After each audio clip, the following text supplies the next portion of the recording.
واقعہ کربلا تاریخ کا دردناک واقعہ ہے۔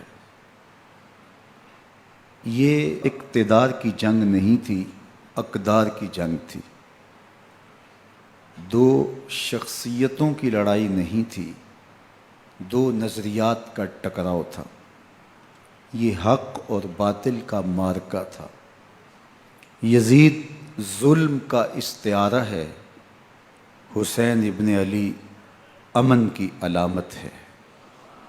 یزید جبر کا پتلا ہے، حسین صبر کا پیکر ہے۔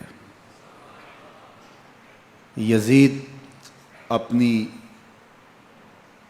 بدطینت فطرت اور اپنی طبع ناہموار کے باعث دنیا پر ذلت و رسوائی، ظلم، جبر، جور و زیادتی کی علامت بن کے ابھرا، اور حسین ابن علی رضی اللہ تعالی عنہ حق و صداقت کا نشان بن کے ابھرا۔ کربلا کے تپتے ہوئے ریگزار میں حسینی اور یزیدی دو کردار سامنے آتے ہیں۔ اقبال نے کہا تھا، موسیٰ و فرعون و شبیر و یزید، این دو قوت از حیات آید پدید، زندہ حق از قوت شبیری است، باطل آخر داغ حسرت میری است، سرخ رو عشق غیور از خون او، شوخی این مصرع از مضمون او، تا قیامت قطع استبداد کر، موج خون او چمن ایجاد کر۔ یزید بہدل کی بیٹی محسون کا ناپاک بیٹا تھا، اور حسین محمد عربی کی بیٹی فاطمہ کا شہزادہ تھا۔ یزید دمشق کے اطراف میں سرجون اور جریر، اختل جیسے اوباشوں کے جھرمٹ میں پل کے جوان ہوا۔ حسین کے گھر کا دروازہ مسجد نبوی کے اندر کھلتا تھا۔ یزید نشے میں دھت ہو کر کے نمازیں چھوڑ دیتا تھا۔ حسین کی کربلا کے اندر بھی نماز تہجد قضا نہیں ہوئی۔ یزید ظلم کا دوسرا نام ہے، حسین امن کی علامت ہے۔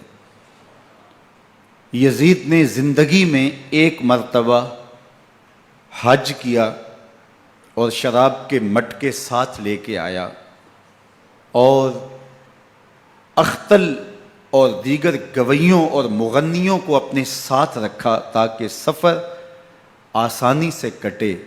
حسین ابن علی نے 25 حج سواری ہونے کے باوجود پیدل کیے۔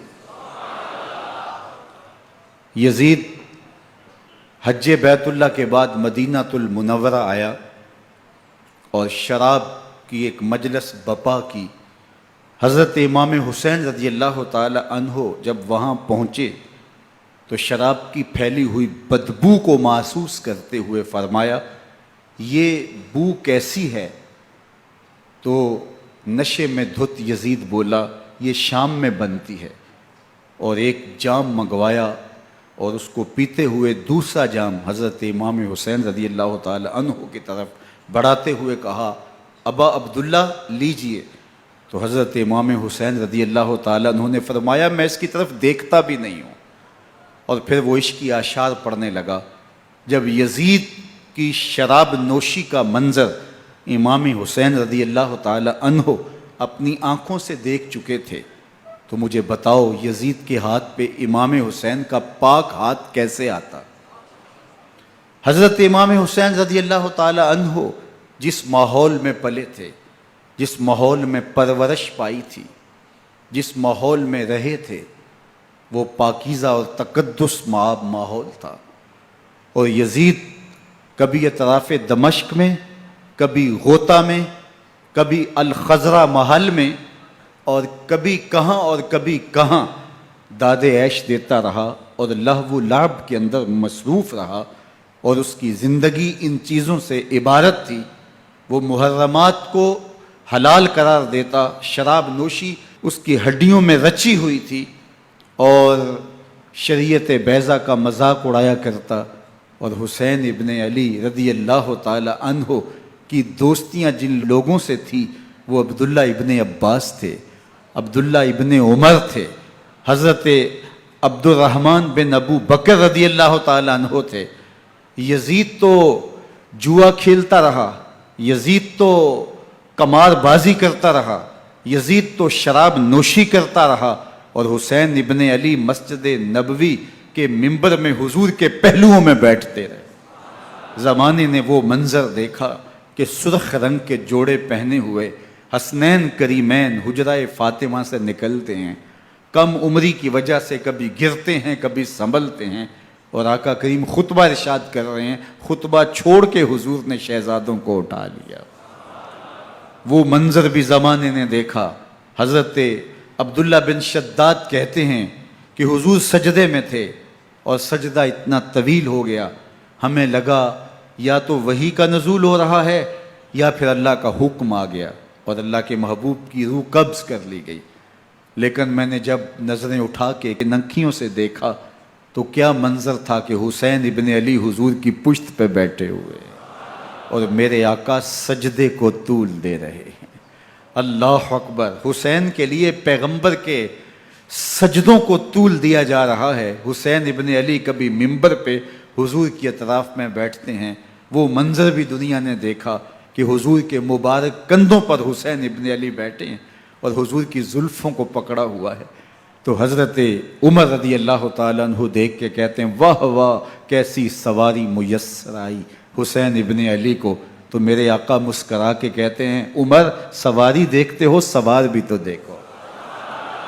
اللہ اکبر! حضرت اسامہ بن زید بن حارثہ رضی اللہ تعالیٰ عنہ فرماتے ہیں رات کا ایک پہر گزر گیا اور مجھے حضور سے کوئی کام تھا، میں آقا کریم کی خدمت میں حاضر ہوا، در دولت پہ دستک دی، حضور تشریف لائے تو چادر اوڑی تھی، بکل کی ہوئی تھی میرے حضور نے، تو میں نے اپنی حاجت کہی تو حضور نے میری حاجت پوری کر دی۔ لیکن ایک منظر میں نے دیکھا کہ حضور نے جو چادر کی بکل فرمائی تھی اس کے اطراف میں پہلوؤں میں ابھار تھے، جس طرح اندر کوئی ہو۔ مجھ سے نہ رہا گیا، میں نے پوچھ لیا، میں نے کہا بندہ نواز چادر کے اندر کیا ہے؟ فَكَشَفَهُ، تو حضور نے چادر کو کھول دیا۔ فَإِذَا الْحَسَنُ وَالْحُسَيْنُ عَلَىٰ وَرِكَيْهِ، تو کہتے ہیں میں نے اپنی آنکھوں سے دیکھا، ایک پہلو سے امام حسین لپٹے ہوئے تھے، ایک پہلو سے امام حسن لپٹے ہوئے تھے۔ فرمایا یہ میرے بیٹے ہیں، یہ میری بیٹی کے بیٹے ہیں، اے اللہ میں ان سے پیار کرتا ہوں، تو بھی ان سے پیار کر، جو ان سے پیار کرے اس سے بھی پیار کر۔ ان کی محبت کا درس دیا، ان کے پیار کا سبق پڑھایا، کہا ان سے پیار کرنے والا میرے سے پیار کرنے والا ہے، ان سے بغض رکھنے والا میرے سے بغض رکھنے والا ہے۔ ان کی تکلیف حضور کو بے چین کر دیتی تھی۔ حضرت سیدہ فاطمہ الزہرا رضی اللہ تعالی عنہ کے گھر کے قریب سے گزرے تو حضرت امام حسین کے رونے کی آواز آ رہی تھی، تو آقا کریم علیہ السلام نے فرمایا کہ فاطمہ حسین کو چپ کرواؤ، الا تعلمی ان بقاءہ یؤذینی، تو جانتی نہیں حسین کا رونا مجھے دکھ دیتا ہے۔ حسین ابن علی کو حضور رونے نہیں دیتے تھے، ان کو دکھی نہیں ہونے دیتے تھے، کیونکہ رسول اللہ صلی اللہ علیہ وسلم جانتے تھے کہ یہ کتنے دکھ سہے گا، کتنی تکلیفوں سے گزرے گا اور کتنے مصائب سہے گا۔ زمانے نے وہ گھڑیاں بھی دیکھیں کہ حضرت حذیفہ بن یمان رضی اللہ تعالیٰ عنہ فرماتے ہیں کہ میں حضور کی خدمت میں نماز مغرب کی ادائیگی کے لیے حاضر ہوا، اور میں نے یہ اجازت خاص طور پہ اپنی ماں سے اس شرط پہ لی تھی کہ امی آپ مجھے اجازت دیں، میں حضور کی خدمت میں حاضر ہوتا ہوں، مغرب کی نماز بھی ادا کروں گا اور پھر حضور سے عرض کروں گا حضور میرے لیے اور میری ماں کے لیے بخشش کی دعا کر دیجئے۔ ماں نے اس شرط پہ اجازت دے دی اور میں حضور کی خدمت میں آ گیا، نماز مغرب ادا کی، سلام پھرا تو میرے دل میں آرزو تھی میں حضور سے عرض کروں حضور میرے لیے اور میری ماں کے لیے مغفرت کی بخشش کی دعا کر دیں، لیکن حضور عبادات میں، ذکر میں، نوافل میں ایسے مشغول ہوئے کہ میں آرزو رکھنے کے باوجود بھی عرض نہ کر سکا۔ خیر نماز عشاء کا وقت ہوا، اذان پکاری گئی، حضور مصلی پہ آئے، نماز پڑھی، سلام پھرا، تو میرے دل میں پھر خیال آیا کہ ماں سے ایک نماز کی چھٹی لی تھی، نمازیں بھی 2 ہو گئیں، ماں نے جاتے پوچھنا ہے حضور سے میرے لیے اور اپنے لیے مغفرت کی، بخشش کی دعا کروائی تھی، تو کیا جواب دوں گا؟ اور حضور اٹھے اور کاشانہ اقدس کی طرف چل دیے۔ اب میرے دل میں یہ خیال رہ کے آ رہا تھا کہ ماں کو کیا جواب دوں گا؟ میں تو حضور سے بخشش و مغفرت کی دعا کروا ہی نہیں سکا۔ جب حضور چل پڑے تو غیر ارادی طور پہ میں بھی حضور کے پیچھے چل پڑا۔ چلنے میں تھوڑی سی رفتار تیز ہو گئی، جس سے قدموں کی آہٹ پیدا ہوئی۔ تو جب آواز پیدا ہوئی تو حضور نے رخ پھیرے بغیر فرمایا، من ھذا، میرے پیچھے پیچھے کون آ رہا ہے؟ پھر خود ہی کہا، حذیفہ تو نہیں؟ تو میرا دل دھڑک رہا تھا، قلت نعم، میں نے کہا جی جی حضور، میں حذیفہ ہوں۔ فرمایا، ما حاجتک، غفر اللہ لک ولامک، کیا کام ہے؟ اللہ تجھے بھی بخش دے، تیری ماں کو بھی بخش دے۔ اب جو کام تھا وہ جنبش لب سے پہلے ہی ہو گیا، یہاں تو لفظوں کا سہارا بھی نہیں لینا پڑتا، وہ بند لبوں کی بولیاں بھی سنتے ہیں۔ اقبال بولا ہے، فروغت صبح آثار و دہور، چشم تو بی نندائے معافی صدور، تیری نظر تو سینوں کے چھپے راز بھی دیکھتی ہے۔ تو کہا، ما حاجتوں کا، غفر اللہ لک ولامک، اللہ تجھے بخش دے، تیری ماں کی بھی مغفرت کر دے، کیا کام ہے؟ اب جو کام تھا وہ تو ہو گیا۔ تو میرے حضور نے ارشاد فرمایا، حذیفہ سنو، ابھی ایک فرشتہ آیا ہے جو اس سے قبل دھرتی پر پہلے کبھی نہیں آیا، آج پہلی مرتبہ اللہ سے اجازت لے کے 2 کام کرنے آیا ہے۔ ایک تو مجھے سلام کرنے آیا ہے، اور دوسرا خوشخبری دینے آیا ہے کہ آپ کی بیٹی فاطمہ جنتی عورتوں کی سردار ہے، اور حسن اور حسین جنتی جوانوں کے سردار۔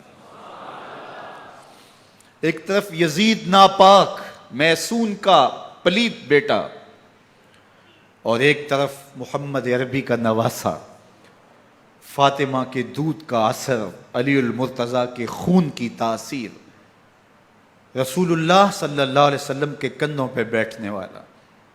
ایک دن حضور نے امام حسین رضی اللہ تعالیٰ عنہ کے ہاتھ پکڑ لیے اور ان کے پاؤں اپنے پاؤں پہ رکھے، اور پھر فرمایا، بیٹے آگے بڑھو، اور ان کے پاؤں حضور کی پنڈلیوں پہ آئے۔ پھر کہا، بیٹے اور آگے بڑھو، حتیٰ کہ ان کے پاؤں حضور کی رانوں پہ آئے۔ پھر فرمایا، بیٹا اور آگے بڑھو، تو ان کے پاؤں حضور کے مبارک بطن اقدس پہ آئے۔ پھر بازوؤں کو کھینچ کے اپنے قریب کیا، اور حسین ابن علی کے منہ میں اپنی زبان رکھ دی، اور وہ اس طرح چوس رہے تھے جس طرح کھجور چوسی جاتی ہے۔ تو اللہ کے محبوب علیہ السلام نے حسین ابن علی کو اپنی زبان کا لعاب دہن دے کر کے، وہ شیر رحمت دے کر کے، وہ کوثر و تسلیم سے پاکیزہ تر آب رحمت عطا کر کے ان کی ہمیشہ کے لیے پیاس بجھا دی، تاکہ کل کربلا کے تپتے ہوئے ریگزار میں حسین ابن علی کو پیاس کی شدت تنگ نہ کرے اور پائے استقلال میں لغزش نہ آنے پائے۔ ان نازوں سے پالے ہوئے حسین کو، ان محبتوں سے پالے ہوئے حسین ابن علی کو امتحان بھی اتنے بڑے درپیش تھے۔ یاری تیری سونا پر ازمیشاں تیریاں اگ، سونا پرکھیا جامدہ ہے نال اگاں دے لگ۔ جتنا بڑا شخص ہوتا ہے اتنی آزمائشیں بھی بڑی ہوتی ہیں۔ پیغمبر رحمت کی آغوش میں کھیلنے والا، حجرہ فاطمہ کا جانشین، مصلی رسول کا وارث، منبر رسول صلی اللہ علیہ وآلہ وسلم پر حضور کے مبارک پہلو اور گود میں بیٹھنے والا حسین، حضور کی زبان چوسنے والا حسین، حضور کے کندھوں پہ سواری کرنے والا حسین، آقا کریم علیہ الصلوۃ والسلام کے مبارک سجدے کی حالت کے اندر حضور کی پشت پہ کھیلنے والا حسین، جس حسین کا دروازہ مسجد نبوی کے اندر کھلتا تھا اور یزید کی کرتوتوں کے چشم دید گواہ تھے۔ یزید جب تخت نشین ہوتا ہے تو اسے یہ فکر ہوتی ہے کہ امام حسین، عبداللہ بن زبیر، عبداللہ بن عمر، عبداللہ ابن عباس یہ میری بیعت کریں. اور وہ ولید بن عقبہ کو لکھتا ہے کہ ہر صورت میں ان کی بیعت لو، اور اگر بیعت نہ دیں تو سختی کرو. حضرت امام حسین رضی اللہ تعالی عنہ کو بلاوا آتا ہے کہ آپ کو دارالامارت میں گورنر ہاؤس میں بلایا جا رہا ہے. ولید بن عقبہ کا پیغام آپ کو پہنچتا ہے. آپ اس وقت فرماتے ہیں کہ اس وقت جو پیغام پہنچا ہے وہ کسی خطرے سے خالی نہیں ہے. تو کچھ سواروں کو ساتھ لیا، کہا تم دارالامارت کے باہر کھڑے رہنا، اگر میری آواز بلند ہوئی تو اندر آ جانا، ورنہ تم انتظار کرنا. آپ اندر گئے. ولید بن عقبہ نے مروان کو بھی بلایا تھا. مروان بن حکم یہ گورنر مدینہ ولید سے پہلے رہ چکا ہے، تو اس نے مشورہ دیا کہ سختی کی جائے. خیر ولید بن عقبہ نے کہا کہ یہ خط ہے، حضرت امیر معاویہ کا انتقال ہو گیا اور یزید تخت نشین ہوا ہے، لہٰذا وہ آپ سے بیعت کا مطالبہ کرتا ہے. تو حضرت امام حسین رضی اللہ تعالیٰ عنہ نے فرمایا کہ میرے جیسا شخص یوں چھپ کے بیعت نہیں کر سکتا. اور آپ واپس پلٹے. مروان بن حکم نے ولید بن عقبہ کو کہا کہ یہ موقع ہے جانے نہ دیا جائے، اگر یہ نکل گئے تو دوبارہ تم قابو نہیں پا سکو گے، اور انہیں یہیں قتل کر دیا جائے. حضرت امام حسین رضی اللہ تعالیٰ عنہ نے یہ بات سن لی. کہتے ہیں حضرت امام حسین انہی قدموں کے بل واپس پلٹے اور مروان بن حکم سے مخاطب ہو کے کہا، مروان کیا بول رہا ہے؟ وہ خاموش ہو گیا. فرمایا تو جانتا نہیں ہم کون ہیں؟ آنا حسین ابن علی ابن ابی طالب، میں حسین ہوں، میں علی کا بیٹا ہوں. ہمارے گھر میں قرآن اترتا رہا ہے، وحی کا نزول ہوتا رہا ہے، اور یزید فاسق ہے، فاجر ہے، مسلمانوں کا قاتل ہے اور شرابی ہے. میں ڈنکے کی چوٹ پہ یزید کی بیعت سے انکار کرتا ہوں. بس حیدری کچھار سے محمدی شیر نکل آیا ہے. اب اوسان خطا ہو گئے، راستہ چھوڑ دیا، واپس آئے. سیدہ زینب سے ملے. کہا مدینے کو چھوڑنا پڑے گا. کہا بھیا کیا ہوا؟ کہا یزید بیعت لینے پہ مصر ہے اور میں کسی صورت بھی بیعت نہیں کروں گا. رسول اللہ کا مدینہ ہمارے خون سے لالہ زار بنے گا. میں نہیں چاہتا کہ حضور کے شہر نور کی حرمت پامال ہو. دوستو وہ کیسا منظر ہوگا جب حسین ابن علی نے آخری حاضری حضور کے روضے پہ دی ہو. حاجی یا معتمر 10 دن کے لیے، 8 دن کے لیے، 20 دن کے لیے مدینہ المنورہ عارضی سکونت اختیار کرتا ہے، اور حضور کے روضہ انور سے، اس شہر نور سے، ان گلیوں سے، ان بام و در سے ایسا مانوس ہو جاتا ہے کہ جب واپس پلٹ رہا ہوتا ہے ان دعاؤں کے ساتھ کہ دوبارہ آنا بھی نصیب ہو، اور اسے لگتا ہے کہ میں دوبارہ بھی بلایا جاؤں گا، لیکن اس کے باوجود شہر حبیب چھوڑنا قیامت سے کم نہیں ہوتا. اعظم چشتی مرحوم آخری بار جب حضور کے روضہ انور پہ گئے تو بیمار تھے، ویل چیئر پہ تھے. باب بقی سے باہر نکلے تو خادم سے کہا کہ میری ویل چیئر پیچھے سے کھینچو تاکہ میرا رخ روضہ انور کی طرف رہے. اور وہ پیچھے سے کھینچتا چلا جا رہا ہے، اور جب باب مکہ سے پیچھے جنت البقیع کے قریب سے گنبد خضرا نگاہوں سے اوجل ہونے لگا تو اعظم چشتی مرحوم نے کہا، جاں بدن سے نکلتی ہے اعظم، جاں بدن سے نکلتی ہے اعظم، کوئی آسان ہے مدینے سے جدا ہونا، کوئی آسان ہے مدینے سے جدا ہونا. یہ اس شخص کی کہانی ہے جو 10 دن، 5 دن، مہینہ، 2 ماہ وہاں رہتا ہے اور پھر اس شہر کو چھوڑ کے آنا اس کے لیے آسان نہیں ہوتا. اور مجھے بتاؤ کہ حسین جو پیدا مدینے میں ہوا، جس کے گھر کا دروازہ مسجد نبوی کے اندر کھلتا تھا، جو مسجد نبوی کے اندر پرورش پا کے جوان ہوتا ہے اور مدینے کی گلیوں میں کھیلتا رہا، اس حسین ابن علی کے لیے مدینہ چھوڑنا، اور پھر وہ اس بات کا علم اور شعور رکھتے تھے کہ یہ آخری بار حضور کے در پہ حاضری ہے، دوبارہ اس شہر نور میں نہیں آ سکوں گا، تو کیا قیامت ہوگی اور کیا منظر ہوگا۔ محمد بن حنفیہ کے علاوہ خاندان نبوت کے جتنے لوگ تھے ان سب نے شہر مدینہ کو الوداع کہا، اور رات کے موقع میں مدینہ المنورہ کو، مسجد نبوی کو چھوڑ کر کے مکہ کی جانب عازم سفر ہوئے۔ 3 شعبان المعظم کو مکہ المکرمہ پہنچتے ہیں، ادھر کوفیوں کے خطوط آنے شروع ہو جاتے ہیں۔ حضرت امام حسین رضی اللہ تعالیٰ عنہ مسلم بن عقیل رضی اللہ تعالیٰ عنہ کو صورتحال معلوم کرنے کے لیے بھیج دیتے ہیں۔ 40,000 کوفی آپ کے ہاتھ پہ بیعت کر لیتے ہیں۔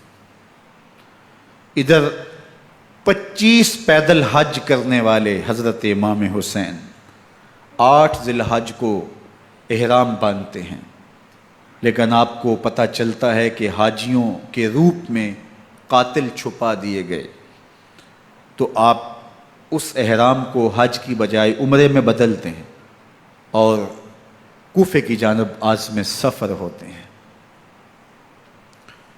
کائنات والو، ذرا سینے پہ ہاتھ رکھ کے دیکھو کہ یہ کتنا مشکل مرحلہ تھا۔ اس دین کی آبرو کو بچانے کے لیے حضرت امام حسین رضی اللہ تعالیٰ عنہ نے کتنا بڑا قدم اٹھایا۔ آپ کے بہیخہ، دوست، احباب عبداللہ بن عمر یہ سارے روکتے ہیں، عبداللہ بن عباس کہتے ہیں حضرت نہ جائیے، الکوفی لا یوفی، کوفی کبھی وفا نہیں کرتے، آپ کے والد کو وہاں شہید کیا گیا، لیکن آپ ایک فرض کو نبھانے جا رہے ہیں۔ میرے غم گسارو، میرے مہربانوں، نہ روکو مجھ کو جانے دو، مجھے نانے کے دی کی ڈوبتی کشتی بچانے دو، میں جاتا ہوں کہ دنیا پر وفا کا نام رہ جائے، میں رہوں نہ رہوں پر عظمت اسلام رہ جائے۔ میں نہیں جاتا تو نبی کے گھر کی آن جاتی ہے، میں نہیں جاتا تو نبی کے گھر کی آن جاتی ہے، تمہارا دین جاتا ہے، میری غیرت ایمان جاتی ہے۔ حضرت امام حسین یہاں سے چلتے ہیں، ابھی راستے میں ہی پہنچتے ہیں کہ یہ خبر آتی ہے کہ کوفے والوں نے بے وفائی کر دی، حضرت مسلم بن عقیل رضی اللہ تعالیٰ عنہ کو شہید کر دیا گیا، نعمان بن بشیر معزول کر دیے گئے، ابن مرجانہ ابن زیاد وہاں متعین کر دیا گیا جو سخت گیر شخص تھا، اور اس نے لوگوں کو ڈرایا دھمکایا، اور کوفے کے لوگوں کے دل بدل گئے اور وہ بیعتیں توڑنے لگے۔ وہ منظر مسجد کوفہ کا کتنا دلگداز تھا، جب امام نماز کے لیے کھڑے ہوئے تو 40,000 لوگ آپ کے پیچھے تھا۔ جب سلام پھیرا اور امام نے دیکھا کہ پیچھے لوگ نہیں ہیں، پھر لوگوں نے اپنے دروازے بھی بند کر لیے۔ رات کی تنہائیاں ہیں اور حضرت مسلم بن عقیل کو کوئی پناہ دینے والا نہیں ہے، لوگوں نے دروازے بند کر لیے کہ کہیں ہمارے گھر میں نہ آ جائیں اور ہم مشقت اور حکومتی تشدد کا شکار نہ ہوں۔ کتنا دردناک لمحہ ہے حضرت مسلم بن عقیل رضی اللہ تعالیٰ عنہ پہ، اور پھر حضرت مسلم بن عقیل بے دردی سے شہید کر دیے جاتے ہیں۔ آپ ابھی راستے میں ہیں، یہ ساری کہانی پہنچتی ہے کہ حضرت مسلم شہید کر دیے گئے اور بے دردی سے شہید کر دیے گئے۔ وہ جنہوں نے خط لکھے تھے کہ ہم آپ کے ساتھ ہیں اور ہم منتظر ہیں، چشم برا ہیں، آپ کے قدموں کی چاپ سننے کے لیے بےتاب ہیں، آج انہوں نے بیعتیں توڑ دی، 40,000 کوفی منحرف ہو گئے۔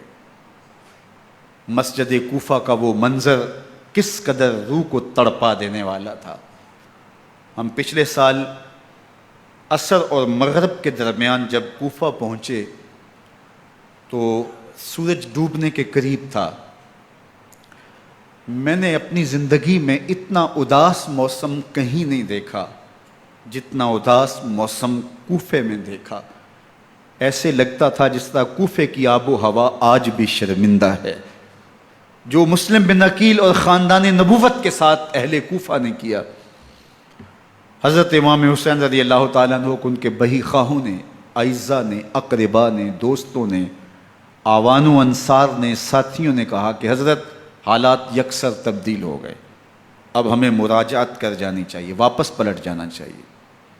تو حضرت امام حسین کافی سوچ بچار میں رہے، پھر اس کے بعد آپ نے فیصلہ کیا کہ ہم آگے بڑھیں گے۔ دوستوں نے کہا کہ حضرت اگر آپ آگے بڑھیں گے تو ہمیں لگتا ہے کہ وہ آپ کے ساتھ سلوک اچھا نہیں کریں گے اور آپ بچوں کے سامنے پیاس سے شہید کر دیے جائیں گے۔ تو حضرت امام حسین رضی اللہ تعالیٰ عنہ نے وہاں ایک خطبہ ارشاد فرمایا کہ لوگوں تم جو مجھے بتا رہے ہو مجھے اچھی طرح معلوم ہے، جو تم مجھے منظر پیش کر رہے ہو وہ میری نگاہوں میں ہے، اور جو کچھ ہونے والا ہے چشم تصور وہ منظر دیکھ رہی ہے۔ چونکہ حضرت امام حسین رضی اللہ تعالیٰ عنہ کی شہادت کی خبر حضرت امام حسین کے پیدا ہوتے ہی خاندان نبوت میں عام تھی۔ حضور علیہ الصلوۃ والسلام کو یہ بات جبریل امین نے آ کے بتائی تھی جب حسین ابن علی کے ساتھ حضور محبت کا اظہار کر رہے تھے، تو یہ جبریل امین نے آ کے کہا تھا حضور آپ کا یہ بیٹا ارض طف میں شہید کر دیا جائے گا، اور کربلا کی مٹی لا کے حضور کو دی اور ام سلمہ کو حضور نے عطا کر دی۔ حضرت ام سلمہ کہتی ہیں کہ ایک دن میں سوئی تو خواب دیکھا کہ حضور کے مبارک بال بکھرے ہوئے ہیں اور سخت پریشان ہیں، تو میں نے کہا کہ حضور آپ کی یہ کیا حالت ہے؟ وَبِيَدِهِ قَارُورَةٌ، اور حضور کے ہاتھ میں ایک شیشی ہے، فِيهَا دَمٌ، جس کے اندر خون ہے۔ تو میں نے کہا حضور یہ کیا؟ فرمایا میں قتل گاہ حسین سے آ رہا ہوں اور یہ حسین ابن علی کا خون ہے۔ تو کہا 10 محرم کا دن تھا، دوپہر کا یہ منظر تھا، میں قیلولہ کر کے اٹھی، جب میں نے دیکھا تو وہ شیشی جس میں کربلا کی مٹی رکھی تھی وہ خون بن چکی تھی۔ تو یہ خبر پہلے دی گئی تھی، یہ بتا دیا گیا تھا۔ فرمایا میرے دوستو جو تم مجھے بتاتے ہو میں اس سے بے خبر نہیں ہوں، یہ سب کچھ ہونے والا ہے، لیکن اس کے باوجود میں کیوں جا رہا ہوں؟ تو آپ کا ایک تاریخ ساز جملہ ہے جو کربلا کے فلسفے کو ہمارے سامنے رکھتا ہے کہ یہ اتنا بڑا امتحان کیوں دیا۔ حضرت امام حسین رضی اللہ تعالیٰ عنہ نے فرمایا وَلَكُمْ فِيَّ أُسْوَةٌ، میں اس لیے جا رہا ہوں قیامت تک ظلم، جبر اور ناانصافی کے خلاف کھڑے ہونے والوں کے لیے کوئی نمونہ تو ہو۔ میری زندگی قیامت تک ظلم، جبر اور استحصالی نظام کے خلاف کھڑے ہونے والوں کے لیے نمونہ ہے۔ تو حضرت امام حسین رضی اللہ تعالیٰ عنہ نے حق اور باطل کے درمیان ایک سرخ لکیر کھینچ دی اپنے خون سے۔ اب حق اور باطل کا امتیاز کرنا مشکل نہیں ہے، کوئی باطل پہ اڑا رہے تو الگ بات ہے، لیکن امتیاز کرنا مشکل نہیں ہے۔ حدود بالکل واضح کر دیں۔ اقبال نے یہاں کتنی خوبصورتی کے ساتھ اس مضمون کو نبھایا۔ سرخ رو عشق غیور از خون او، شوخی این مصرع از مضمون او، تا قیامت قطع استبداد کر، موج خون او چمن ایجاد کر۔ ایک جہاں آباد کر دیا، حق اور باطل کی راہیں اجال دی۔ اب لوگوں کو یزید کا چہرہ پہچاننے میں دیر نہیں لگتی، وقت کے ہر یزید کا چہرہ آسانی سے پہچانا جا سکتا ہے۔ یہ معرفت زمانے کو کروائی کس نے؟ حسین ابن علی نے کروائی رضی اللہ تعالی عنہ۔ تو حضرت امام حسین نے فرمایا کہ جو میرے ساتھ ہونے والا ہے میں اچھی طرح جانتا ہوں، لیکن میں اس کے باوجود آگے بڑھوں گا۔ پھر بڑھے اور کربلا میں جا کے خیمہ زن ہو گئے۔ 7 محرم کو پانی بند کر دیا گیا۔ پانی بند ہوا تو کھانا بھی میسر نہیں تھا، لیکن ذکر پانی کا ہوتا ہے اس لیے کہ کھانے کے بغیر انسان کئی دن کاٹ لیتا ہے، لیکن پانی کے بغیر گزر نہیں ہوتی۔ تو فرات کی نہر سامنے اپنی موجوں کے ساتھ چمک رہی ہے، لیکن ایک قطرہ آب بھی آل رسول کو نہیں دیا جا رہا۔ کائنات کے اندر ایسے انوکھے امتحان بھی ہوتے ہیں۔ وارث ہوں ساقی کوثر کے، مالک ہوں حوض کوثر کے، اور بیٹے ہوں ساقی کوثر کے، اور آج ایک بوند پانی کی بھی میسر نہ ہو۔ صبر کا امتحان ہے، عزیمت کا امتحان ہے۔ حضرت امام حسین رضی اللہ تعالیٰ عنہ خیمہ زن ہو گئے۔ 3 دن تک پانی بند رہتا ہے۔ 9 محرم کو رات کی تنہائی میں حملہ آور ہونا چاہتے ہیں، لیکن آپ نے کہا کہ ہمیں اللہ کے حضور عبادت اور ذکر کے لیے وقت دیا جائے۔ ساری رات ذکر میں گزرتی ہے، عبادات میں گزرتی ہیں۔ رات کے اندھیرے میں آپ چراغ بجھا دیتے ہیں۔ آوان و انصار کو کہتے ہیں کہ ان کی دشمنی میرے ساتھ ہے، انہیں میرا خون چاہیے، اگر تم رات کی تاریکی میں نکل جاؤ تو میں تم سے کوئی مواخذہ نہیں کروں گا، اور یہ بھی تمہارا پیچھا نہیں کریں گے، اس لیے کہ ان کا مطلوب تم نہیں ہو، ان کا مطلوب میں ہوں۔ جب چراغ جلایا تو کوئی بھی نہیں گیا۔ مسلم بن نوسجہ کھڑے ہو کے کہتے ہیں حضرت اگر ہمارے بدن کو 70 بار کاٹا جائے اور جلایا جائے اور ہواؤں میں اڑا دیا جائے پھر بھی آپ کا ساتھ نہیں چھوڑیں گے۔ 70 سال کے بوڑھے ہیں حبیب بن مظاہر، کہتے ہیں حضرت آپ کو چھوڑ کے جائیں کہاں، آپ کو چھوڑ کے جائیں کہاں؟ کوئی ساتھ چھوڑنے کے لیے تیار نہیں ہے۔ پیاس ہے، سخت گرمی ہے، کربلا کا ماحول ہے، 72 افراد اور خاندان کی خواتین میدان کربلا میں خیمہ زن ہیں۔ دوسری طرف لشکر اعداء اشقیا 22,000 کی تعداد میں مقابلے میں، ایک روایت 30,000 کی ہے۔ ان صرف 72 پیاسے لوگوں کے لیے اتنے لوگوں کو جمع کرنے کا مقصد خوف زدہ کرنا تھا۔ شرط ہے کہ یزید کی بیعت کر لیں، محاصرے توڑ دیں گے، پانی دستیاب ہوگا، اعزاز و اکرام سے نوازا جائے گا، خزانوں کے منہ کھول دیے جائیں گے۔ لیکن حسین ابن علی کہتے تھے سب کچھ لٹ جائے گا، باطل کے ہاتھ پہ ہاتھ نہیں رکھوں گا۔ اللہ اکبر۔ اب صبح طلوع ہوتی ہے، عاشور کا دن چڑھتا ہے، سورج اپنی پوری تمازت کے ساتھ گرمی برسا رہا ہے۔ آج خاندان نبوت کا امتحان زمانے نے دیکھنا ہے۔ رسول اللہ کا لعاب چوسنے والا اس کے صبر کا آج امتحان ہے۔ حضور کے کندھوں پہ کھیلنے والے حسین کا آج امتحان ہے۔ اللہ اکبر۔ حسین ابن علی تمام حجت کرتے ہیں میں نے تمہارا کچھ نہیں بگاڑا، میں نے کسی کا خون نہیں کیا، میں نے کوئی زیادتی نہیں کی، تم کیوں میرے قتل کے در پہ ہو؟ تم جانتے نہیں میں کون ہوں؟ میں تمہارے نبی کا نواسا ہوں، رسول اللہ صلی اللہ علیہ وآلہ وسلم کے کندھوں پہ کھیلتا رہا ہوں، حضور کا لعاب چوستا رہا ہوں، اور میں بوسہ گاہے رسول صلی اللہ علیہ وآلہ وسلم ہوں۔ لیکن ان اشقیاء کے دل پر کوئی چیز اثر انداز نہیں ہوتی۔ ایک ہور ہے، اللہ اس کے دل میں نرمی ڈالتا ہے۔ پہلے تو امام حسین کو گھیر کے لے کر کے آتا ہے، لیکن بعد میں وہ قافلہ یزید سے قافلہ حسین کی طرف آ جاتا ہے۔ امام حسین فرماتے تو دنیا میں بھی ہو رہے، آخرت میں بھی ہو رہے، آزادی مل جاتی ہے۔ باقی 22,000 کا لشکر جرار امام حسین کے قتل کے در پائے ہے۔ پھر تاریخ نے خاندان نبوت کا وہ انوکھا امتحان دیکھا۔ حضرت امام حسین کے بچے بالخصوص خواتین پیاس کی شدت میں حلق خشک ہیں۔ حضرت سکینہ تڑپ کے اپنے باپ سے کہتی ہیں کہ مجھے 6 ماہ کے لیے اصغر کی پیاس نہیں دیکھی جا رہی۔ بچے کو ہاتھوں پہ اٹھاتے ہیں اور نہر فرات کے کنارے پہنچ کے فرماتے ہیں اشقیاء سے مخاطب ہو کے تمہارا معاملہ میرے ساتھ ہے، اس 6 ماہ کے بچے نے تمہارا کچھ نہیں بگاڑا، اور چلو بھر کے اس کا حلق سیراب کرنا چاہتے ہیں۔ ایک 2 شاخہ تیر آتا ہے جو حضرت علی اصغر کے گلے کو چیر دیتا ہے۔ راوی لکھتے ہیں کہ وہ عام تیر نہیں تھا، جانوروں کو شکار کرنے کے لیے جو بڑے تیر ہوتے ہیں وہ 2 شاخہ تیر تھا۔ وہ گردن کو کاٹ دیتا ہے، خون بہنے لگتا ہے، گردن لٹک جاتی ہے۔ حضرت امام حسین وہ بہتا ہوا خون اپنے چلو میں لیتے ہیں اور آسمان کی طرف اچھال کے کہتے ہیں مالک حسین کی یہ قربانی بھی قبول فرما۔ یہ تماشا لبے بام نہیں ہے۔ بچہ بیمار ہو، ڈاکٹر جواب دے دیں، ماں باپ کے ہاتھ پھول جاتے ہیں۔ زندگی کی سانسیں ابھی چل رہی ہوتی ہیں، لیکن ڈاکٹر کہے کہ یہ میرے بس کا روگ نہیں ہے، کہیں اور لے جاؤ، تو زندگی کا لف و نشر غیر مرتب ہو جاتا ہے۔ میں سلام پیش نہ کروں حسین ابن علی کو، 6 ماہ کا علی اصغر ہاتھوں میں دم توڑتا ہے، گردن لٹک جاتی ہے، خون بہہ رہا ہے۔ اب خیموں کی طرف بڑھ رہے ہیں لیکن زبان پہ شکایت نہیں ہے، کہتے ہیں مالک حسین کی یہ قربانی قبول کر لے۔ اب خیموں کی طرف آنا، شہر بانوں ام رباب سیدہ زینب حضرت سکینہ سلام اللہ علیہا کا سامنا کوئی آسان کام نہیں تھا، لیکن حسین ابن علی آتے ہیں، شہزادے کو یہاں خیموں کے قریب رکھ کے کہتے ہیں کہ یہ حوض کوثر سے سیراب ہو گیا ہے۔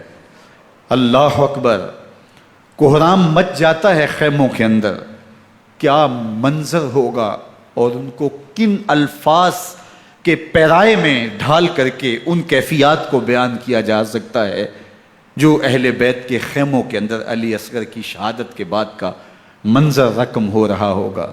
اللہ اکبر، ادھر اشکیا آوازیں دے رہے ہیں، مبارزت کے لیے پکار رہے ہیں۔ زمانے نے پھر وہ منظر بھی دیکھا کہ جوان بیٹے کو 18 سال کی کمائی حضرت امام حسین میدان عمل میں بھیج رہے ہیں۔ وہ علی اکبر جو حسین کا نور نظر ہے، آنکھوں کا قرار ہے، دل کی تسکین ہے۔ اور پھر حضرت علی اکبر جب گھوڑے کی زین سے فرش زمین پہ گرتے ہیں تو باپ کو آواز دیتے ہیں، اور حضرت امام حسین جو ہے وہ آگے جا کے بیٹے کی لاش اٹھاتے ہیں۔ اللہ اکبر، 18 سال کے بیٹے کی لاش کو کندھوں پہ اٹھا کے خیموں تک لاتے ہیں اور ہاتھ پھیلا کے کہتے ہیں مالک حسین کی یہ قربانی بھی قبول فرما۔ کبھی قاسم بن حسن کی لاش اٹھا کے لاتے ہیں، کبھی اون و محمد کی لاشیں اٹھا کے لاتے ہیں، بتیجوں کی، بھانجوں کی، بھائی عباس کے کٹے ہوئے بازو اور زخموں سے چھدا ہوا لاشا۔ کیا کیا قیامتیں تھیں جو اس کربلا کے ایک میدان کے اندر نہیں توڑی گئیں۔ حضرت امام حسین پر دکھ پہ دکھ، تکلیفوں پہ تکلیفیں۔ اب 71 لاشیں اٹھا کے خیموں تک پہنچا چکے، اور ادھر مبارزت کی دعوت دی جا رہی، آؤ میدان عمل میں آؤ، اب دیر کیوں کر رہے ہو۔ رسول اللہ کا حرم، رسول اللہ کی شہزادیاں جو نازوں میں پلی تھیں، وہ کلیاں جو شبنم کا بوجھ بھی گوارا نہیں کر سکتی تھی، آج مصیبتوں کے پہاڑ ٹوٹ گئے۔ حضرت امام حسین کبھی شہربانوں کو، کبھی ام رباب کو دلاسا دیتے ہیں، کبھی حضرت زینب کو کہتے ہیں۔ حضرت زینب کربلا کے اس میدان کے اندر بڑے حوصلے کے ساتھ اپنے بھائی کے ساتھ کھڑی رہی، اپنے 2 بیٹے راہ خدا میں پیش کیے، ان کی لاشیں وصول کی، لیکن زینب جس جرأت کے ساتھ، جس پامردی کے ساتھ اس سارے منظر کو حوصلے کے ساتھ سہتی رہی، وہ یقیناً حوصلہ سیدہ زینب سلام اللہ علیہا کا ہی ہے۔ لیکن یہ وہ منظر تھا کہ زینب کا دل بھی ڈول گیا جب حسین ابن علی گھوڑے پہ بیٹھنے لگے، اور ان کو گھوڑے میں بٹھانے والا کوئی نہیں تھا، اور جو بھی سوار جاتا پھر واپس اس کی لاش ہی آتی اور حسین ابن علی لے کے آتے۔ آج حسین ابن علی جا رہے ہیں، زندگی کا سارا سرمایہ لٹ رہا ہے، حضرت زینب سلام اللہ علیہا سنبھل نہیں رہی۔ حضرت امام رضی اللہ تعالیٰ عنہ اٹھے اور آپ نے حضرت زینب کو صبر کی تلقین کی اور کہا کہ صبر ہی بہترین ذریعہ ہے اور اللہ کی قربت کا ایک بہترین سبب ہے، اور ان کو صبر کی تلقین کرتے ہوئے فرمایا کہ میرے بعد تم نے اس ذمہ داری کو سنبھالنا ہے، اور ان مخدرات اسلام کی، ان شہزادیوں کے پردے کی تم نے حفاظت کرنی ہے۔ اور پھر گھوڑے کی زین کس کے امام حسین لشکر اشکیا کی طرف بڑھتے ہیں۔ اب خیموں سے سسکیوں کی آواز آ رہی ہے، ان کا سردار، ان کا تاجدار آج سب کو چھوڑ کے کربلا کے میدان کی طرف بڑھ رہا ہے۔ جرم کیا کیا، قصور کیا کیا، اس نے کیا زیادتی کی کہ آج نیزوں اور انیوں کے مقابلے میں 22,000 کا لشکر حضرت امام حسین پہ ٹوٹ پڑتا ہے۔ آپ پھر تمام حجت کرتے ہیں میں نے کسی کو قتل نہیں کیا، خون ناحق نہیں بہایا، میرے خون کے درپے کیوں ہو، اپنی آخرت کیوں برباد کرتے ہو، تم جانتے نہیں میں کون ہوں، میں تمہارے نبی کا نواسا ہوں۔ لیکن ابن زیاد کہتا ہے مقابلے میں آؤ۔ پھر حضرت امام حسین رضی اللہ تعالیٰ عنہ مقابلے میں آتے ہیں، اور جب گھوڑے کو ایڑ لگا کے دشمن اشقیاء پہ ٹوٹتے ہیں تو پھر ایسا منظر ہوتا ہے کہ وہ بھیڑ بکریوں کی طرح آگے بھاگتے ہیں۔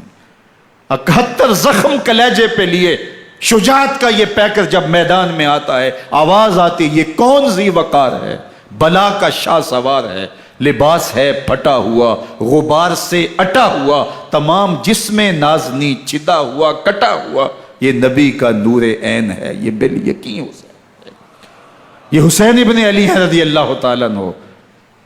پھر چاند بادلوں میں گھر جاتا ہے، شامی غنڈے تیر برساتے ہیں، تلواروں سے آپ کے بدن پر ضربیں لگاتے ہیں اور نیزوں سے آپ کے بدن کو پرو دیتے ہیں۔ جب آپ کا پیراہن بعد میں اتارا گیا تو آپ کے پیراہن میں 122 سوراخ تیروں کے تھے، 33 زخم تلواروں کے اور 34 گھاؤ نیزوں کے تھے۔ جب گھوڑے کی زین سے فرش زمین پر آئے، بدن چھلنی تھا، زخم زخم سے خون بہ رہا تھا، 3 دن کا پیاسا حسین، اللہ اکبر، بدن زخموں سے چور، 71 لاشیں کلیجے پہ لیے، مخدرات اسلام کے پردے کا خیال دل میں الگ ہے، لیکن گھوڑے کی زین سے جب فرش زمین پہ امام حسین آتے ہیں، زبان پہ ہائے نہیں، نالا و شیون نہیں، چیخ و پکار نہیں، آتے ہی پیشانی سجدے میں رکھتے ہیں اور پکارتے ہیں اللہم ردن بقضائک وصبرن علی بلائک تسلیما لامرک سبحان ربی العالی۔ مالک گھر لٹا کے، بچے لٹا کے، خاندان سب کچھ قربان کر کے، اپنے بدن کو زخموں سے چھلنی کروا کے، تیروں اور نیزوں کی انیوں سے اپنے آپ کو زخمی کروا کے، تیرے حضور سر جھکا کے یہ اقرار کرتا ہوں کہ حسین تیری تقدیر پہ راضی ہے، مالک تو بھی بتا، تو بھی حسین پہ راضی ہوا ہے کہ نہیں ہوا۔ آواز آ رہی ہے، اس پیاسے پر علی شیر خدا کو ناز ہے، اس نواسے پر محمد مصطفیٰ کو ناز ہے۔ اوروں نے بھی سجدے کیے پر اس کا عجب انداز ہے، اس نے وہ سجدہ کیا جس پر خدا کو ناز۔ حسین ابن علی رضی اللہ تعالیٰ عنہ کا سر انور دستے قاتل نے تب کاٹا جب وہ سجدے میں جھکا ہوا تھا۔ یزید نے کہا میں بیعت لوں گا، امام حسین نے کہا کبھی بھی نہیں دوں گا، یہ سر کٹ سکتا ہے جھک نہیں سکتا۔ سر کاٹ کے نیزے کی نوک پہ چڑھا دیا گیا اور یہ اس بات کا اعلان تھا کہ ہم جیت گئے اور حسینی ہار گئے، اور لشکر یزید میں غوغا مچ گیا، نقارے بجنے لگے کہ ہم جیت گئے، دیکھو امام حسین شہید کر دیے گئے، اور سر کاٹ کے نیزے کی نوک پہ چڑھایا گیا۔ لیکن لشکر یزید سے ہی آواز آئی یہ کیسا سر ہے جو کٹ کے بھی سر بلندی ہے، کٹ گیا ہے پھر بھی اونچا ہے، اللہ اکبر، یہ سر سجدے میں کٹا ہے، رب کے حضور عبادت کی حالت میں کٹا ہے۔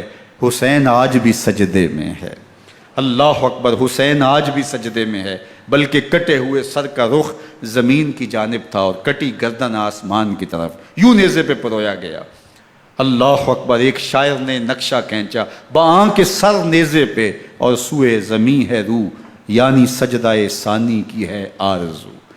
رکعت کے 2 سجدے ہوتے ہیں، ابھی ایک سجدہ ہوا تھا کہ دست قاتل نے سر کاٹ دیا، کہا حسین کی پیشانی میں دوسرے سجدے کی تمنا مچل رہی ہے۔ یہ تھا حسین ابن علی کا سجدہ، ساری زندگی رب کے حضور سجدہ قضا نہیں ہونے دیا۔ آج پانی نہیں ہے، اللہ اکبر، آج تیمم کر لیتے ہیں، آج اپنے خون کو اوڑھ کر کے حسین نے اپنی پیشانی اپنے مالک کے حضور جھکا کر کے عظیمت کی وہ انوکھی داستان رقم کر دی کہ صدیاں گزرنے کے باوجود بھی ان کی یادوں کے چراغ روشن ہیں۔ جب حضرت امام حسین اور دوسرے آیان و انصار کو شہید کر دیا گیا تو ان کے سر نیزوں کی نوک پہ چڑھا دیے گئے، حضرت امام حسین کا کٹا ہوا سر اور باقی 71 افراد کے کٹے ہوئے سر نیزوں کی نوک پہ، اور 10 سواروں کو ابن سعد نے کہا کہ ان کو رون دو، اور گھوڑوں کی ٹاپوں تلے حضرت امام حسین رضی اللہ تعالیٰ عنہ اور ان کے آوان و انصار کو جو ہے وہ روندا گیا، حتیٰ کہ ان کی استخوان مبارک، ان کی ہڈیاں بھی چور چور ہو گئیں۔ روننے سے قبل ان کا لباس اتار لیا، ان کے کپڑے اتار لیے گئے۔ اللہ اکبر، کیسی دردناک گھڑیاں تھیں۔ یزید کا صرف یہی بد کرداری کا مرحلہ نہیں تھا، اس کربلا کے صحرا کے اندر یزید نے جس طرح امام حسین رضی اللہ تعالیٰ عنہ کو شہید کیا اور حضرت امام حسین کے خاندان کو شہید کیا، جب مدینہ المنورہ پر یزید نے مسلم بن عقبہ کو مقرر کیا، جس کو بزرگوں نے مصرب بن عقبہ کہا ہے، تو اس کو کہا 3 دن تک مدینے کا حرم تمہارے لیے حلال ہوگا، جو چاہو تم کرنا، اور شامی فوجوں کو اجازت ہوگی۔ تو وہاں بھی انہوں نے 10,000 تابعین اور 700 صحابہ کو شہید کیا۔ حضرت ابو سعید خدری رضی اللہ تعالیٰ عنہ گھر سے باہر نکلے، کافی بوڑھے ہو چکے تھے، تو انہوں نے حضرت ابو سعید خدری کو پکڑ لیا، کہا تم کون ہو؟ کہا مجھے ابو سعید خدری کہتے ہیں۔ تو کہا ہاں تمہارا نام سنا ہے، اور داڑھی سے پکڑ کے کھینچا اور کہا کہ ہے تمہارے پاس جو ہمیں دو؟ تو کہا کہ میرے پاس تو کچھ بھی نہیں، میں تو فقیر آدمی ہوں۔ تو ان کے گھر ان کو لے گئے، تو 2 کبوتر رکھے تھے حضرت ابو سعید خدری نے، تو وہ کبوتر لوٹ کے لے گئے۔ اللہ اکبر۔ حضرت ابن سنان رضی اللہ تعالیٰ عنہ کو، جو حضور کے علم بردار تھے فتح مکہ کے دن، ان کو ستو پہلے پلائے اور پھر ان کی گردن کاٹی گئی، اور کہا یہ ہے وہ ستو جو تم زندگی میں آخری بار پیو گے۔ ایک گھر میں داخل ہوئی شامی فوج، تو ایک خاتون کے ابھی بچہ پیدا ہوا تھا، اور قابلہ نے، داہیہ نے وہ بچہ ماں کی چھاتی پہ لٹایا، اور وہ ماں کا پہلا دودھ پی رہا تھا۔ تو یہ جا کے کہنے لگے نکالو تمہارے پاس جو کچھ ہے۔ تو اس خاتون نے کہا تم جانتے ہو یہ بچہ کون ہے؟ تو انہوں نے کہا ہم نہیں جانتے۔ کہا یہ حضرت ابن ابی کبشہ انماری رضی اللہ تعالیٰ عنہ کا بچہ ہے، اور یہ وہ صحابی ہیں کہ جو بیت الشجرہ کے موقع پہ حضور کے ہاتھ پہ بیعت کرتے ہیں۔ انہوں نے اس چیز کا لحاظ نہ کیا کہ جو کچھ ہے وہ ہمیں دو، ورنہ تیرے بچے کو نہیں چھوڑیں گے۔ تو ماں بچے سے مخاطب ہو کے کہتی ہے، ابھی بچہ پیدا ہوا ہے اور ماں سے پہلا دودھ پی رہا ہے، کہ بیٹے اگر میرے پاس کچھ ہوتا، وہ قیمتی سے قیمتی چیز بھی ہوتی، تیری جان کے لیے قربان کرتی، لیکن اس وقت میرے پاس کچھ ہے نہیں۔ تو ایک شکی آگے بڑھا اور بچے کو ایک ٹانگ سے پکڑ کے کھینچ کے دیوار کے ساتھ پٹک کے مارا، جس سے دماغ کا بھیجا نکل گیا۔ کیا کیا زیادتیاں نہیں کی۔ 700 صحابہ حرہ کے واقعہ میں شہید کیے یزید نے، اور 10,000 تابعین شہید کیے۔ مسجد نبوی میں ممبر رسول کے ساتھ گھوڑے باندھے، اور وہ ممبر رسول اور مصلی رسول کے قریب لید کرتے رہے۔ حضرت سید عبد المسیب فرماتے ہیں میں نابینا تھا اور حضور کے روضہ انور کے پاس بیٹھا تھا، اور یزید کے سپاہی آتے، جو بھی مسجد میں نظر آتا پکڑ کے لے جاتے، مجھے نابینا سمجھ کے چھوڑ دیتے، لیکن میں پریشان تھا کہ ظہر کا وقت ہوگا، عصر کا وقت ہوگا، مغرب عشاء کا وقت ہوگا، نہ اذان نہ اقامت نہ جماعت، تو کیسے مجھے پتہ چلے گا کہ نماز کا وقت ہو گیا، اور کیسی میری نمازوں کا کیا بنے گا؟ میں اس فکر میں بیٹھا تھا۔ لم ازل اسمع الاذان والاقامت من قبر رسول اللہ صلی اللہ علیہ وآلہ وسلم۔ فرماتے ہیں جب بھی پھر نماز کا وقت آیا، گنبد خضرا سے اذان کی بھی آواز آئی، اقامت کی بھی آواز آئی۔ 3 دن تک مسجد نبوی کے اندر گھوڑے بندے رہے، اور مدینہ کی حرمت پامال کی۔ مدینہ کے گھروں کے اندر یہ بدکماش داخل ہوئے، اور جو بدکاریاں انہوں نے کی، کلیجہ منہ کو آتا ہے۔ 1002 شیزائیں ان بدکاروں کی بدکاریوں کی وجہ سے کنواری حالت کے اندر حاملہ ہوئی۔ 3 دن تک مدینے کا حرم انہوں نے پامال کیا، اور پھر مکہ المکرمہ میں کعبہ اللہ پر گولے برسائے، اور کعبہ کا غلاف جل گیا۔ وہ تو یزید مر گیا، اور حضرت عبداللہ ابن زبیر رضی اللہ تعالیٰ عنہ نے اپنی خلافت کا اعلان کیا۔ یزید کے یہ کرتوت تھے، ادھر اہل مدینہ کو ستایا، ادھر اہل مکہ کو ستایا، اور رسول اللہ صلی اللہ علیہ وسلم کے خانوادے کی بے حرمتی اور توہین کی۔ نہ صرف انہیں قتل کیا گیا، ان کی لاشوں پہ گھوڑے دوڑائے۔ ابن سعد اور شمر جو ہے وہ خیموں میں داخل ہوا، اور مخدرات اسلام کی چادریں چھیننے کی کوشش کی۔ حضرت زینب سلام اللہ علیہ نے مخاطب ہو کے کہا ہمارے چہرے کے رکھوالے چلے گئے ہیں، ظالم تو خیال نہیں کرتا ہم رسول اللہ کی بیٹیاں ہیں۔ حضرت شہربانو، حضرت زین العابدین اور حضرت زینب سلام اللہ علیہم، ان تینوں کو ایک اونٹ پہ باندھا گیا، اور باقی اونٹوں پہ باقی سادات کو، حضور کی شہزادیوں کو باندھا گیا، رسیوں میں جکڑا گیا، اور اونٹوں پہ باندھ کر کے کوفے کی جانب آگے آگے شہیدوں کے سر چل رہے ہیں، اور پیچھے یہ قافلہ چل رہا ہے۔ اور جب یہ قافلہ وہاں سے گزرا جہاں لاشیں پڑی تھی، امام زین العابدین 14 سال کے تھے اور بیمار تھے، اور ان کا حوصلہ نہ ہوا، وہاں غشی ان کے اوپر آنے لگی، اور وہ منظر ابن کثیر نے، باقی لوگوں سب نے لکھا ہے کہ پھر جب ان کی یہ حالت ہوئی تو پھر سیدہ زینب سلام اللہ علیہ، جنہوں نے ابھی تک بڑے حوصلے کے ساتھ ساری مشکلات کا مقابلہ کیا تھا، اب ان کے بندھن ٹوٹ گئے اور آنکھوں سے آنسو بہنے لگے، اور سیدہ زینب نے امام حسین رضی اللہ تعالیٰ عنہ کی لاش پہ کھڑے ہو کے، اور وہ روندی ہوئی لاش، ٹوٹی ہوئی ہڈیاں، اور وہ برینا بدن، کٹا ہوا سر نیزے کی نوک پہ، اور لاش یہ پڑی ہے، تو حضرت سیدہ زینب نے مدینے کی طرف منہ کر کے جو ہے وہ حضور سے فریاد کی، یا محمد آہو، یا محمد آہو، ھذا حسین بالآراء مزمل بالدماء، یا محمد آہو بناتوں کا سبایا۔ یا رسول اللہ، اے پیارے آقا، یا جد آہو، اے ہمارے نانا محترم، یہ دیکھیے آپ کا حسین پڑا ہوا ہے، بدن سے کپڑے اتار لیے گئے، خاک ہوائیں اڑا رہی ہیں، اور اس کے اوپر چادر جو ہے وہ مٹی کی پڑ گئی ہے۔ حضور آپ کی اولاد کاٹ دی گئی، اور پھر کہا بناتوں کا سبایا، حضور دیکھیے آپ کی بیٹیوں کے ہاتھ باندھ دیے گئے ہیں، اونٹوں پہ کس دیا گیا ہے، سر شہیدہ آگے آگے چل رہے ہیں، اور حضرت سیدنا امام حسین کا آگے آگے سر ہے۔ راستے کے اندر ایک جگہ آئی، رات گزری اور ان کو اتارا گیا۔ رات کا موقع تھا، ایک خاتون آئی اور اس نے کوئی کھانا پیش کیا ان کو، اور کہا کہ میں کسی زمانے میں حضرت سیدہ فاطمہ الزہرا کی نوکری کیا کرتی تھی، ان کی لونڈی تھی، ان کی کنیز تھی، اور آج مجھے پتہ چلا کہ آپ لوگ گزر رہے ہیں، تو میں نے کہا کہ میں اپنی مخدومہ کے خاندان کی خدمت کروں۔ اور پھر اس نے کہا کہ اس وقت سیدہ کی گود میں ایک 6-7 ماہ کی بچی تھی جس کو زینب کہا کرتے تھے، تو سیدہ زینب نے کہا کہ اماں اگر پہچانتی ہو تو وہ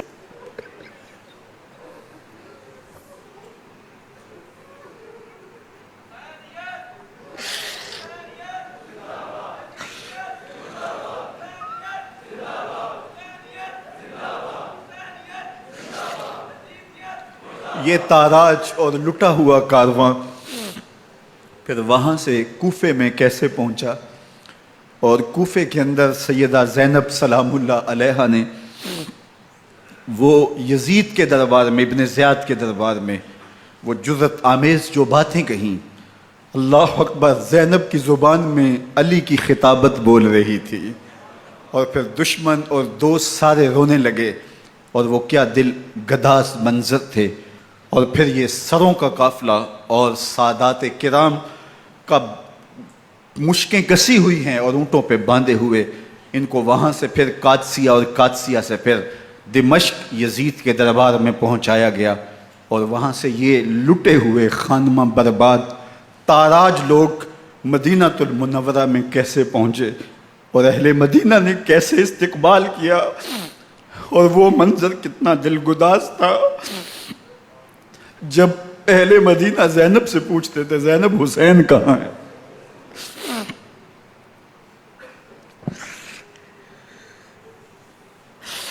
بے مروت بے وفا تیرا بھی کیا افسانہ ہے، جس نے اپنی ہی شمع کو گل کیا تو وہ پروانہ ہے۔ اپنے پیغمبر کے شہزادوں کو اور اپنے پیغمبر کی شہزادیوں کو جو دکھ اس امت نے دیے، یہ کائنات کی ایک انوکھی داستان ہے۔